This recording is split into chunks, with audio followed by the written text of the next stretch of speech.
ఒక 2 సంవత్సరాల క్రితం మార్కెట్లో హైబ్రిడ్ కార్స్ అనేవి అంతగా ఉండేవి కాదు. బట్ ఇప్పుడు 2024లో టొయోటా, మారుతి సుజుకి, హోండా లాంటి కంపెనీలు చాలా హైబ్రిడ్ కార్స్ మోడల్స్ని అయితే మార్కెట్లోకి లాంచ్ చేశాయి. ఈ హైబ్రిడ్ కార్స్కి పాపులారిటీ వచ్చాక జనాలు ఎలక్ట్రిక్ కార్లను కొనాలా, హైబ్రిడ్ కార్లను కొనాలా అనే అయోమయంలో పడ్డారు. సో ఈ వీడియోలో మనం అసలు హైబ్రిడ్ కార్స్ అంటే ఏంటి, హైబ్రిడ్ కార్స్లో ఉండే అడ్వాంటేజెస్ ఏంటి, డిసడ్వాంటేజెస్ ఏంటి, ఎలక్ట్రిక్ కార్స్లో ఉండే అడ్వాంటేజెస్ ఏంటి, డిసడ్వాంటేజెస్ ఏంటి అన్న డీటెయిల్స్ గురించి అయితే మాట్లాడుకుందాము. ఎవరైతే హైబ్రిడ్ కార్ కొనాలా, ఎలక్ట్రిక్ కార్ కొనాలా అని కన్ఫ్యూజన్లో ఉన్నారో, లేదంటే హైబ్రిడ్ కార్స్ గురించి ఎవరికైతే తెలియదో వాళ్ళు ఈ వీడియోని అయితే ఎండ్ వరకు చూడండి. అండ్ వీడియోలోకి వెళ్ళే ముందు మీలో ఇంకా ఎవరైనా మన ఛానల్ని సబ్స్క్రైబ్ చేసుకోకుండా చూస్తుంటే వెంటనే సబ్స్క్రైబ్ చేసుకోండి అండ్ బెల్ నోటిఫికేషన్స్ని ఆల్లో పెట్టుకోండి. ఇలాంటి లేట్ చేయకుండా వీడియోలోకి అయితే వెళ్ళిపోదాము.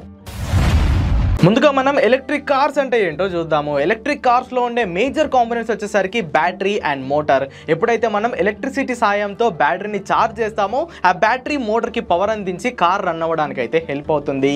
ఇన్ కేస్ మన ఏరియాలో ఎలక్ట్రిసిటీ అనేది లేకపోతే ఎలక్ట్రిక్ కార్ అనేది వేస్ట్ అన్నమాట, అది స్క్రాప్ చేసేయాల్సిందే. ఎలక్ట్రిసిటీ ఉంటేనే ఒక ఎలక్ట్రిక్ కార్ అనేది సక్సెస్ఫుల్గా నడుస్తుంది. ఎలక్ట్రిక్ కార్లో ఉండే మెయిన్ అడ్వాంటేజ్ ఏంటంటే నో పొల్యూషన్. పెట్రోల్ కార్స్ లాగా దాని వెనకాల ఎలాంటి పొగ గొట్టం అనేది ఉండదు, దాంట్లో నుండి ఎలాంటి పొగ అనేది రాదు. ఎలక్ట్రిక్ కార్స్ ని ఛార్జ్ చేయడానికి మనం ప్యూర్లీ ఇన్ఫ్రాస్ట్రక్చర్ పైన డిపెండ్ అయితే ఉండాలి. ఇక నెక్స్ట్ హైబ్రిడ్ కార్స్ విషయానికి వచ్చేస్తే హైబ్రిడ్ అంటేనే కాంబినేషన్ ఆఫ్ టూ. అలాగే ఈ హైబ్రిడ్ కార్స్లో కూడా internal combustion engine and electric motor రెండు కంబైన్గా అయితే వర్క్ అవుతాయి. ఒక హైబ్రిడ్ కార్లో మనకి ఐసీ ఇంజిన్ ఉంటుంది, దానికి ఫ్యూయల్ అందించడానికి ఒక ఫ్యూయల్ ట్యాంక్ ఉంటుంది, ఎలక్ట్రిక్ మోటార్ ఉంటుంది అండ్ ఒక బ్యాటరీ కూడా ఉంటుంది. ఈ hybrid cars only electric components పైన కాకుండా ఫ్యూయల్ పైన కూడా నడుస్తాయి కాబట్టి ఎలక్ట్రిక్ కార్స్తో కంపేర్ చేసుకుంటే ఇవి కొంచెం ఫ్లెక్సిబుల్ అన్నమాట. బట్ ఎలక్ట్రిక్ కార్స్తో కంపేర్ చేసుకుంటే దీంట్లో కొంచెం పొల్యూషన్ అనేది ఉంటుంది. సో ఇప్పుడు మీకు హైబ్రిడ్ కార్ అంటే ఏంటి, ఎలక్ట్రిక్ కార్ అంటే ఏంటి ఒక ఐడియా వచ్చిందని అనుకుంటున్నాను. ఇప్పుడు మనం ఎలక్ట్రిక్ కార్స్లో ఉండే అడ్వాంటేజెస్ అండ్ డిసడ్వాంటేజెస్ ఏంటో చూద్దాము. ముందుగా మనం ఎలక్ట్రిక్ కార్స్లో ఉండే అడ్వాంటేజెస్ గురించి అయితే మాట్లాడుకుందాము. ప్రస్తుతం ఉన్న ఎలక్ట్రిక్ కార్స్లో ఉండే మెయిన్ అడ్వాంటేజ్ వచ్చేసరికి జీరో పొల్యూషన్. మనకి పెట్రోల్ ఆర్ డీజిల్ బండ్ల లాగా ఎలక్ట్రిక్ కార్స్ నడిచేటప్పుడు ఎలాంటి పొల్యూషన్ అనేవి చేయదు. అండ్ సెకండ్ అడ్వాంటేజ్ వచ్చేసరికి లోవర్ రన్నింగ్ కాస్ట్. కొనేటప్పుడు కొంచెం ఇనిషియల్ ఇన్వెస్ట్మెంట్ ఎక్కువైనప్పటికీ లాంగ్ రన్లో అది నడిచే కొద్దీ మనకు దాని మెయింటెనెన్స్ కాస్ట్ అనేది తక్కువ ఉంటుంది. ఒకవేళ మీరు ఎలక్ట్రిక్ కార్స్ని మీ ఇంట్లోనే ఛార్జ్ చేస్తే మీకు రన్నింగ్ కాస్ట్ అనేది పెట్రోల్తో కంపేర్ చేసుకున్నా, హైబ్రిడ్తో కంపేర్ చేసుకున్నా చాలా తక్కువ ఉంటుంది. ఒకవేళ మీ ఇంటి పైన సోలార్ ప్యానెల్స్ ఉంటే ఫ్రీగా మీరు ఎలక్ట్రిక్ కార్ని అయితే రన్ చేసుకోవచ్చు. అండ్ థర్డ్ అడ్వాంటేజ్ వచ్చేసరికి పర్ఫార్మెన్స్. మనం ఐసీ కార్స్తో కంపేర్ చేసుకుంటే ఎలక్ట్రిక్ కార్స్లో పర్ఫార్మెన్స్ అనేది చాలా బాగుంటుంది. మీకు అవసరం ఉన్నప్పుడు ఇన్స్టెంట్ యాక్సలరేషన్ కానీ లేదా టాప్ నాచ్ పర్ఫార్మెన్స్ కానీ ఎలక్ట్రిక్ కార్స్ అయితే ఇస్తాయి. సో ఐసీ ఇంజన్స్లో కన్నా ఎలక్ట్రిక్ కార్స్లోనే మనకి పవర్ అండ్ పర్ఫార్మెన్స్ అనేది బాగుంటుంది. ఇక డిసడ్వాంటేజెస్ విషయానికి వచ్చేస్తే ఎలక్ట్రిక్ కార్స్లో ఉండే మేజర్ డిసడ్వాంటేజ్ వచ్చేసరికి ఛార్జింగ్ ఇన్ఫ్రాస్ట్రక్చర్. మన ఇండియాలో సరైనంత ఛార్జింగ్ ఇన్ఫ్రాస్ట్రక్చర్ అయితే లేదు. ఈ ఛార్జింగ్ ఇన్ఫ్రా అనేది డెవలప్ అవుతున్న కొద్దీ ఒకే ఏరియాలో అదైతే ఉండిపోతుంది. సో ఒకే ఏరియాలో కాకుండా ఛార్జింగ్ ఇన్ఫ్రాస్ట్రక్చర్ అనేది ప్రతి ఏరియాలో ఉంటే ఆ ఎలక్ట్రిక్ కార్ ఎక్కడైనా ట్రావెల్ చేయడానికి అది హెల్ప్ అవుతుంది. అండ్ సెకండ్ డిసడ్వాంటేజ్ వచ్చేసరికి హయ్యర్ ఇనిషియల్ ఇన్వెస్ట్మెంట్.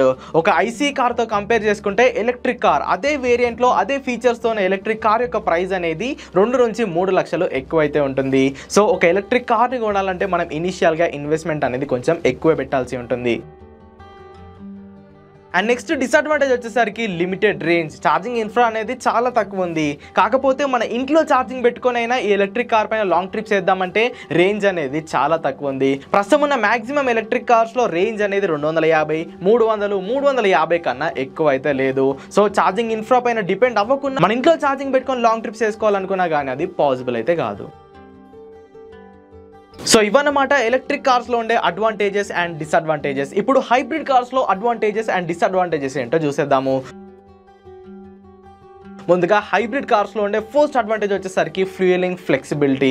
ఈ హైబ్రిడ్ కార్స్ అనేవి both electric components and IC engine పైన నడుస్తుంది కాబట్టి ఆ లోపల ఉన్న బ్యాటరీ ఛార్జ్ అవ్వడానికి మనం సపరేట్గా ఛార్జింగ్ పెట్టాల్సిన అవసరం అయితే ఉండదు.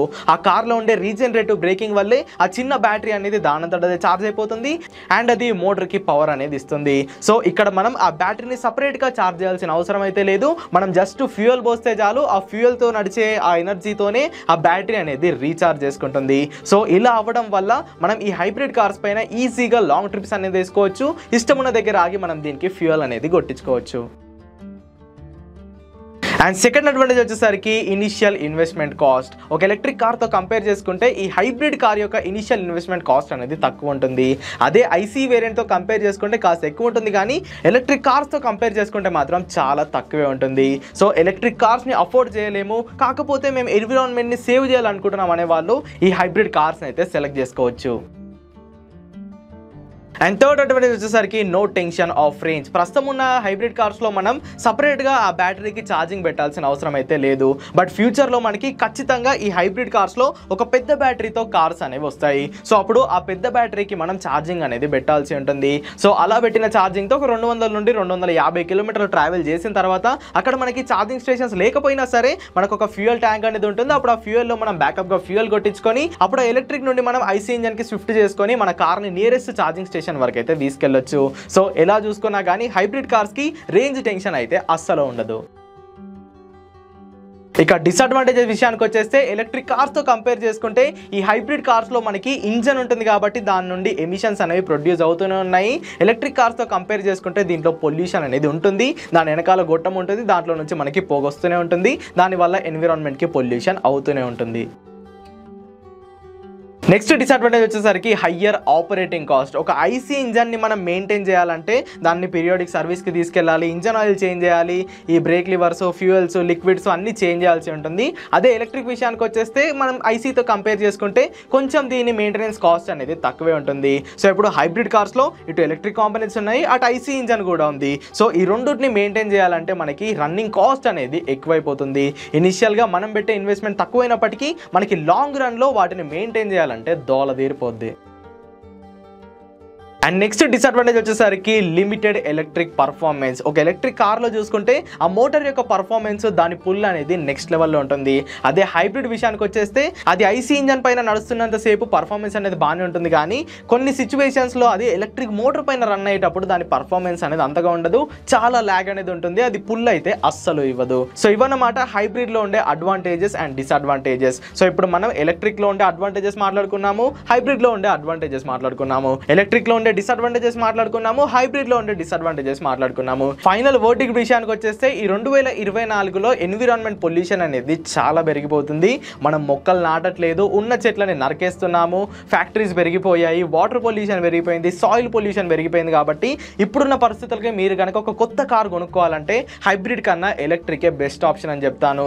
లేదు నేను ఫ్రీక్వెంట్ గా చాలా లాంగ్ జర్నీస్ చేస్తాను, ఒక రోజుకి 300 నుండి 350 కిలోమీటర్లు తిరుగుతాను, లేదా వారానికి ఒకసారి అయినా 500 కిలోమీటర్ల ట్రిప్స్ వెళ్ళొస్తాను అనుకుంటే మాత్రం మీకు హైబ్రిడ్ అనేది చాలా మంచి ఆప్షన్. ఈ హైబ్రిడ్ కార్స్ లో electric components like battery and motor ఉంటాయి కాబట్టి మీకు అదే వేరియంట్ లో ఉన్న ఐసీ ఇంజన్ తో కంపేర్ చేసుకుంటే దీంట్లో ఫ్యూయల్ ఎఫిషియన్సీ అనేది బాగుంటుంది. ఫర్ ఎగ్జాంపుల్ అదే వేరియంట్ లో ఉన్న పెట్రోల్ ఇంజన్ మీకు 15 కిలోమీటర్ పర్ లీటర్ మైలేజ్ ఇస్తే ఈ హైబ్రిడ్ కార్ మీకు సుమారుగా 22 కిలోమీటర్ పర్ లీటర్ మైలేజ్ అయితే ఇస్తుంది. సో ఎవరైతే లాంగ్ ట్రిప్స్ చేయాలి, ఎలక్ట్రిక్ లొల్లొద్దు అనుకునే వాళ్ళు హైబ్రిడ్ సెలెక్ట్ చేసుకోవచ్చు. లేదు ఎన్విరాన్మెంట్ కి నా వంతు నేను కాంట్రిబ్యూట్ చేయాలనుకునే వాళ్ళు ఎలక్ట్రిక్ అయితే సెలెక్ట్ చేసుకోవచ్చు. మెయిన్ గా ఎవరైతే సిటీలో తిరుగుతారో కళ్ళు మూసుకొని ఎలక్ట్రిక్ బండ్లను తీసుకోండి. సో ఇదన్నమాట హైబ్రిడ్ కార్ కొనాలా లేదా ఎలక్ట్రిక్ కార్ కొనాలా అనే కన్ఫ్యూజన్ కి ఆన్సర్ అయితే. మరి మీ చాయిస్ ఏంటి? మీరు కనుక మార్కెట్లో ఉంటే హైబ్రిడ్ కార్ని తీసుకుంటారా, ఎలక్ట్రిక్ కార్ని తీసుకుంటారా? కింద కామెంట్ చేసేయండి. వీడియో కనుక ఇన్ఫర్మేటివ్గా అనిపిస్తే ఖచ్చితంగా లైక్ చేయండి. ఈవీ తెలుగు ఛానల్ని సబ్స్క్రైబ్ చేయండి. Go green, go electric.